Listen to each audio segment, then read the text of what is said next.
Hello friends, मैं मोहन कुमार स्वागत करता हूं आप लोगों को अपना प्यारा YouTube channel English practice with Mohan में। फ्रेंड्स, आज की क्लास में हम लोग हेल्पिंग वर्ब के कॉन्सेप्ट के बारे में जानने वाले हैं। तो जो भी अब तक का पीछे क्लास नहीं देखे हैं तो आप लोगों से रिक्वेस्ट है कि पीछे क्लास जाके ज़रूर देख लीजिएगा। क्योंकि मैंने बहुत सारे सभी जितना भी कॉन्सेप्ट हो सकता था वो सभी कॉन्सेप्ट को हम काफ़ी अच्छे से आप लोगों के लिए बताए हैं। तो आप लोग जाके देख लीजिएगा, तब जाकर ये क्लास जो है और भी अच्छे से आप लोगों को समझ में आएगा। और ये स्पोकन इंग्लिश कोर्स के लिए तो है ही, और जो कोई भी स्टूडेंट अगर कोई भी इंग्लिश को अपना मजबूत करना चाहते हैं तो उसके लिए ये कॉन्सेप्ट जो है काफ़ी ज़रूरी है। यहाँ से आप लोगों को काफ़ी कॉन्फिडेंस आने वाला है कि हम भी इंग्लिश को समझ सकते हैं, इंग्लिश को सीख सकते हैं। तो चलिए हम बिना टाइम वेस्ट किए आज की क्लास को स्टार्ट करते हैं। तो पिछले क्लास में हम लोग जाने थे कहाँ तक, मैन वर्ब तक, यानी बताए थे वर्ब दो होता है, एक यानी दो टाइप होता है, एक मैन वर्ब और एक हेल्पिंग वर्ब। और पिछले क्लास हम लोग मैन वर्ब के बारे में जाने थे और आज की क्लास हम लोग हेल्पिंग वर्ब के बारे में जानेंगे। तो चलिए हम स्टार्ट करते हैं। तो हेल्पिंग वर्ब अगर वैसे बोले तो टोटल होता है 24, लेकिन हम अभी 16 लिखेंगे। क्योंकि उसमें भी कुछ कॉन्सेप्ट छिपा है जो कि हम इस कॉन्सेप्ट को यहाँ पे आप लोगों को सिखाना चाहते हैं। तो इसीलिए हम यहाँ पे जो है अभी टोटल जो है इसको 16 मान के चलते हैं, और ये 24 होते हैं जो कि अभी पता चलेगा। तो हेल्पिंग वर्ब टोटल 16 हम क्यों लिखें, क्योंकि अभी पता चलेगा आप लोगों को, समझिएगा। वैसे हम इसको अगर टोटल काउंट करेंगे तो 24 होगा। तो इसमें भी दो होता है, कितना, दो। एक होता है प्राइमरी वर्ब,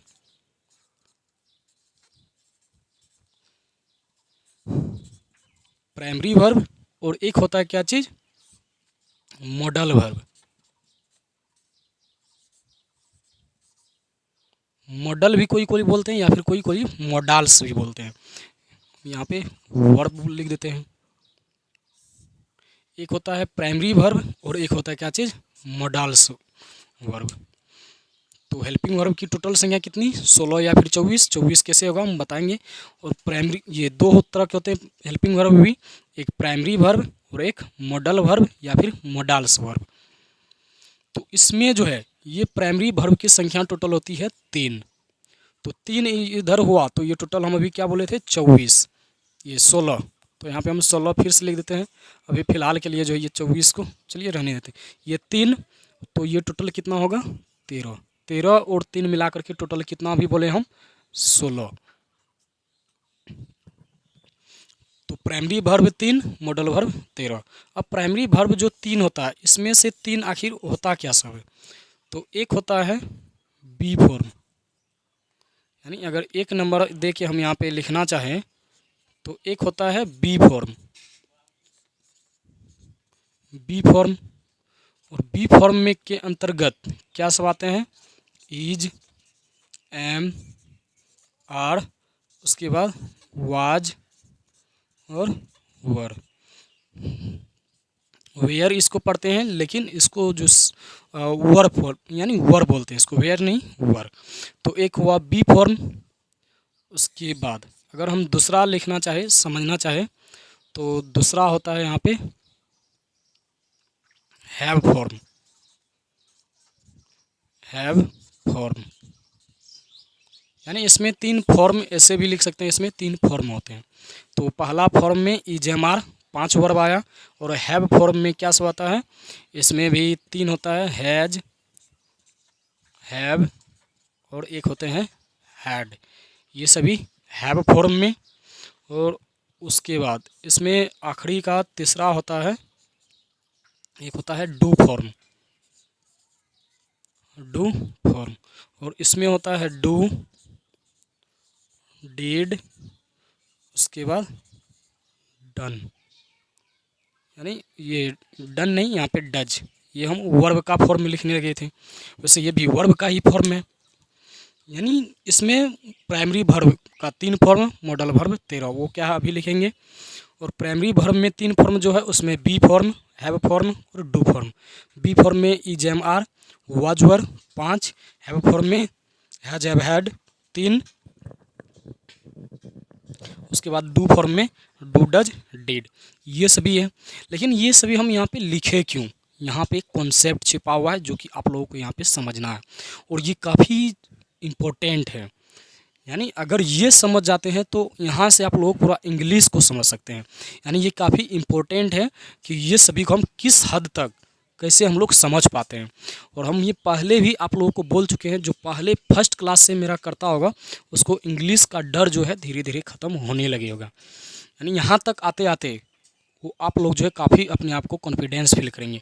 लेकिन कब, कंडीशन ये है कि आप लोग शुरुआत से क्लास करें और काफ़ी अच्छे से क्लास करें। जितना बात को हम समझाएं, जितना भी कॉन्सेप्ट को समझाएं, उसको आप लोग अगर कर लेते हैं तो आप लोगों को कहीं पर भी, कोई भी टॉपिक में, कहीं पर भी, कोई भी कॉन्सेप्ट में आप लोग को कोई भी दिक्कत नहीं होगी।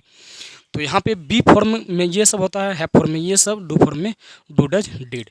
लेकिन हम ये लिखे क्यों, तो यहाँ पे एक कॉन्सेप्ट है। कॉन्सेप्ट क्या है कि is, am, are, was word के बाद अगर ये अपने आप में हेल्पिंग वर्ब होगा तब, वैसे ये मेन वर्ब भी होता है और हेल्पिंग वर्ब भी। तो अगर हेल्पिंग वर्ब रहेगा तो इसके बाद अगर कोई मेन वर्ब आएगा, सिर्फ वर्ब, अगर इसके बाद वर्ब आएगा या तो वर्ब फोर आएगा। वर्ब फोर किसको बोलते हैं, यानी आई एन जी वाला। वर्ब वन में आई एन जी लगा करके बनाते हैं तो वो क्या बनता है, वर्ब फोर, उसी को बोलते हैं। और इसे को है कॉन्टिन्यूस फॉर्म बोलते हैं, कॉन्टिन्यूस प्रोसेस, जो कि हम बताए थे। तो ये कॉन्टिन्यूस टेंस में होगा। उसके बाद या तो वर्ब थ्री आएगा जो कि पैसिव वॉइस में आता है। कहीं पर भी ये सभी के बाद वर्ब थ्री है तो आप लोग समझ जाइए कि पैसिव वॉइस है, और कहीं पर भी वर्ब फोर है तो आप लोग समझ जाइए कि वहाँ पे टेंस है। यहाँ पे ये कॉन्सेप्ट है तो इसीलिए हम यहाँ पे ये लिखे थे।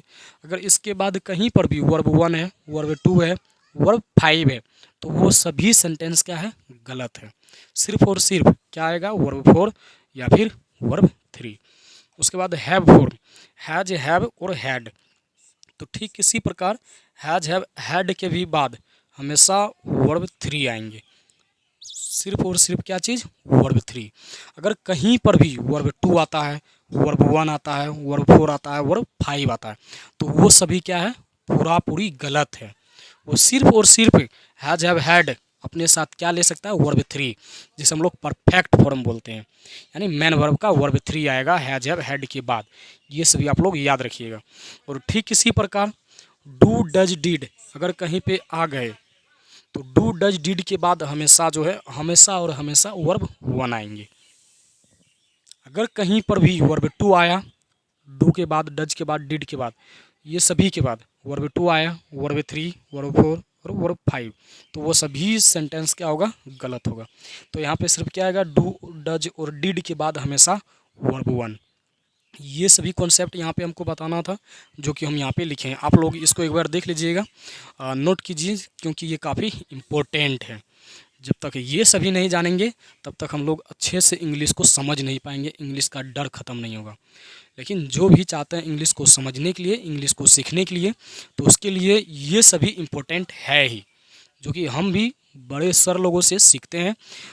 कई सारे सर हैं जो कि बहुत सारे बड़े बड़े सर हैं, तो वो सभी से हम सीखते हैं, और जितना हमको आता है हम जो आप लोगों को सिखाने का प्रयास करते हैं। तो ये है यहाँ तक ये कॉन्सेप्ट।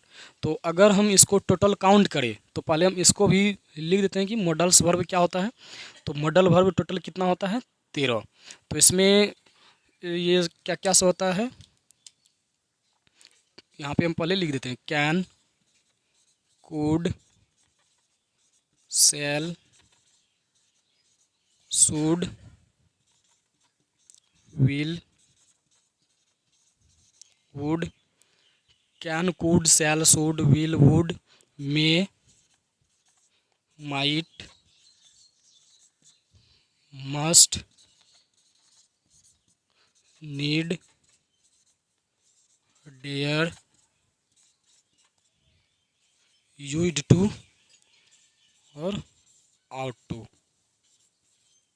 यानी can, could, shall, should, will, would, may, might, must, need, dare, used to, ought to.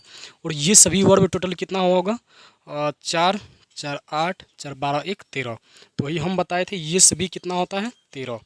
और ये 13 मॉडल्स वर्ब के बाद जिस तरह से इसका एक कॉन्सेप्ट था, यानी पीछे का, ये सभी क्या हुआ, मॉडल वर्ब। जो यहाँ पे है ये सभी मॉडल। जिस तरह से ये बी फॉर्म के बाद या तो वर्ब फोर या फिर वर्ब थ्री आता था, हैव फॉर्म के बाद वर्ब थ्री, डू फॉर्म के बाद वर्ब वन। अगर ये सभी के बाद कुछ भी वर्ब आया, डू के बाद वर्ब टू, वर्ब थ्री, यानी जो भी यहाँ पे बताएं तो वो सभी गलत होगा, सिर्फ यही सही होगा।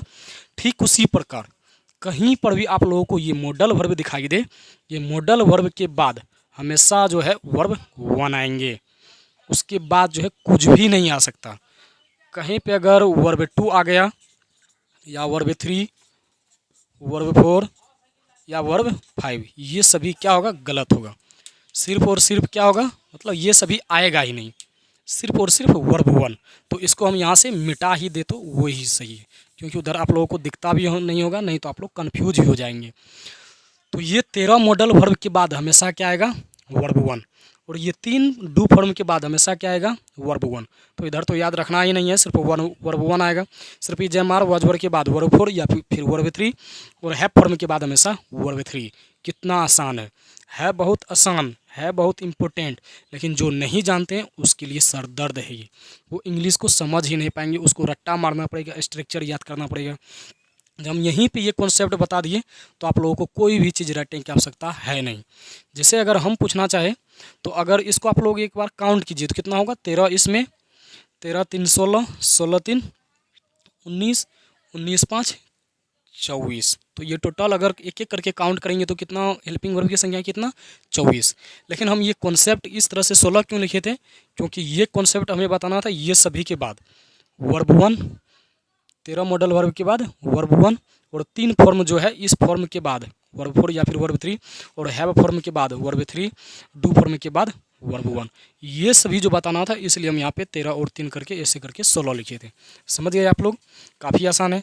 तो हम यहाँ पे अब पहले आप लोग इसको नोट कीजिएगा, हम एग्जाम्पल के माध्यम से भी कुछ समझेंगे कि यहाँ पे क्या हुआ और कैसे हुआ। तो ये तो हम बता दिए, चलिए हम एग्जाम्पल से समझते हैं। जैसे नीचे दिखता होगा आप लोगों को, उम्मीद करते हैं हम, तो नीचे ही हम कुछ सेंटेंस लिखते हैं। यहाँ पे आप लोग बताइएगा कि ये सही है या फिर गलत। जैसे अगर लिखे आई एम, अब यहाँ पे जिसको वर्ब याद होगा वही समझ पाएंगे, क्योंकि बिना वर्ब का कोई सेंटेंस होगा ही नहीं। तो I am go to school, तो यहाँ पे बोलिए ये सेंटेंस सही है या फिर गलत है। तो अभी हम क्या बोले हैं, ई जे एम आर वाज वर्ब, ये इसमें से किसी के बाद या तो वर्ब फोर आएगा या फिर वर्ब थ्री, और वर्ब थ्री पैसिव वॉइस में आता है, और वर्ब फोर एक्टिव वॉइस में यानी टेंस में आता है, कंटिन्यूअस टेंस में। तो जैसे यहाँ पे एम देखे, एम के बाद वर्ब फोर या फिर वर्ब थ्री आएगा, लेकिन यहाँ पे गो है वर्ब वन, तो यहाँ पे गो नहीं बल्कि गोइंग, ये सही होगा। समझ गए। उसके बाद जैसे हम यहाँ पे लिखे, ये इधर दिखता होगा आप लोगों को, जैसे हम यहाँ पे ये वाला एग्जांपल लेते हैं, यू हैव, जैसे हम यहाँ पे ये लिखते हैं, you have go to school. यहाँ पे एक ही एग्जांपल लिए ताकि आप लोगों को समझ में आए, you have go to school. हम भी क्या बताए थे, हैज हैव हैड, कोई भी चीज़ आए तो उसमें इसका आएगा सिर्फ वर्ब थ्री, और ये गो होता है वर्ब वन। हैव के बाद वर्ब थ्री आना चाहिए, लेकिन यहाँ पे क्या है, गो की वर्ब वन होता है, तो यहाँ पे गो नहीं बल्कि क्या आएगा, gone, GONE, you have gone to school, ये सही होगा। उसके बाद अगर हम एक मॉडल्स का भी समझना चाहें तो यहाँ पे जैसे अगर लिखें वी कैन लर्न इंग्लिश, या फिर हम यहाँ पे लर्निंग लिख दें, learning English, we can learning English. तो यहाँ पे हम क्या बोले थे, इसमें से कोई भी मॉडल वर्ब कोई भी आएगा तो उसके बाद हमेशा क्या आएगा, वर्ब वन। तो यहाँ पे वी कैन, तो कैन एक मॉडल वर्ब हुआ, और कैन के बाद हमेशा क्या चाहिए, वर्ब वन। लेकिन ये क्या है, यहाँ पे लर्निंग होता है वर्ब फोर, तो यहाँ पे लर्निंग नहीं बल्कि लर्न यानी वर्ब वन आएंगे। तो वी कैन लर्न इंग्लिश, ये सही होगा। तो उम्मीद करते हैं कि आप सभी ये कॉन्सेप्ट को समझ गए होंगे, जो कि काफ़ी इम्पोर्टेंट और काफ़ी महत्वपूर्ण है। जब तक ये सभी नहीं जानेंगे तब तक हम जो इंग्लिश को आसान नहीं कर पाएंगे। तो आज की क्लास में इतना ही। अगर आप लोगों को मेरा ये समझाने का तरीका और सिखाने का तरीका आप लोगों को पसंद आता है और कुछ सीखने को मिलता है, तो आप लोग चैनल को सब्सक्राइब कीजिएगा और अपने दोस्तों के पास शेयर ज़रूर कीजिएगा। मिलते हैं हम लोग नेक्स्ट क्लास में। Thank you.